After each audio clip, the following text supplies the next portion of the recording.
I want to dip into Major League Baseball here. Matt, I have come to the realization. I don't know if you ever saw the Seinfeld episode where Kramer looks at Jerry and says, "You know who you are? Even Steven." Yep. And that's what I'm afraid the Rangers are. And, it's kind of shocking when you really think about it.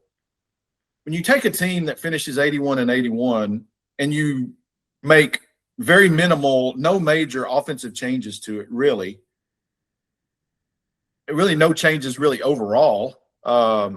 It's kind of shocking, I know, to think that you may actually still have a 500 ball club. Yeah.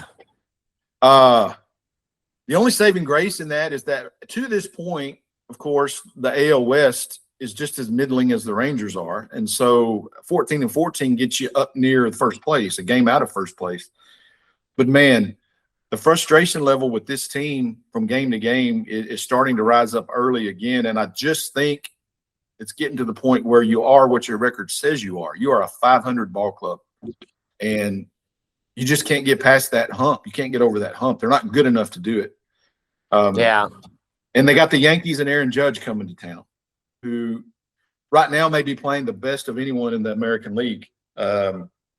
And so it's not getting any easier there at Globe Life Field. And, it's going to be packed with Yankee fans. It always is. And the Rangers are going to, again, try to struggle to stay around 500 before they go back out on the road here. I mean, the Astros, as bad as their season has been to this point, right now I think are 3 games out of first place.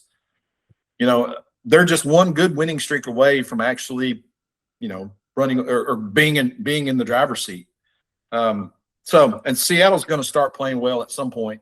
This is not a good start for Texas. I don't care what the vibes are coming out of that, and I'm a little concerned. But I just think it all comes down to the fact that, you know what, when you don't do anything to really improve your ball club, from season to season, you're probably going to have the same ball club. Yeah. If you're lucky. Yeah. And you're right. It does keep you in the mix for the division, which means and this is what you hate. This is where you don't want to be. I feel like when you get into July as a baseball fan, you either want to know that your team's going to be a buyer at the trade deadline, or that they're going to be a seller. Look, we're not going anywhere. Let's get what we can get for these folks and start building equity with prospects and blah, blah, blah. Or let's go make that move that's going to bring in a player that maybe is going to transform us into a legit contender. And right now it looks like the Rangers are legitimately going to be walking that line and not knowing what to do come July. Which way do we go? Because usually if you're a middling team, you're probably looking to sell, but how do you justify selling if you're only a couple games out of first place? It's going to be challenging. I don't know. Yeah. A lot of time between now and then, but that's what I see.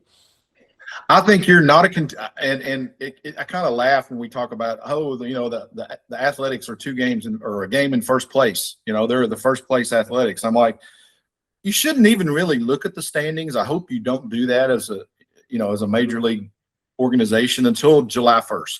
I think you need to look at that and start saying, okay, we're either a contender, we're going to be a contender, or let's see how we can get better for next year. I think that comes really July 1st is a good date. It would seem for me to be able to make that call. I think with the Rangers, they take it into a point where, and some of this is on Chris Young because he doesn't seemingly see what everyone else sees. I mean, last year it was obvious your team could not score runs. Yeah. So what do? At the deadline? We go get more pitching. And he did that in the offseason. His biggest move was getting Mackenzie Gore. Yeah. The strongest part of your team was your pitching staff.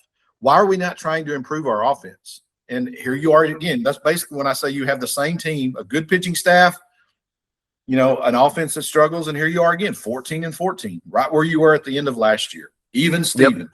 Yep. And that's frustrating as a Rangers fan.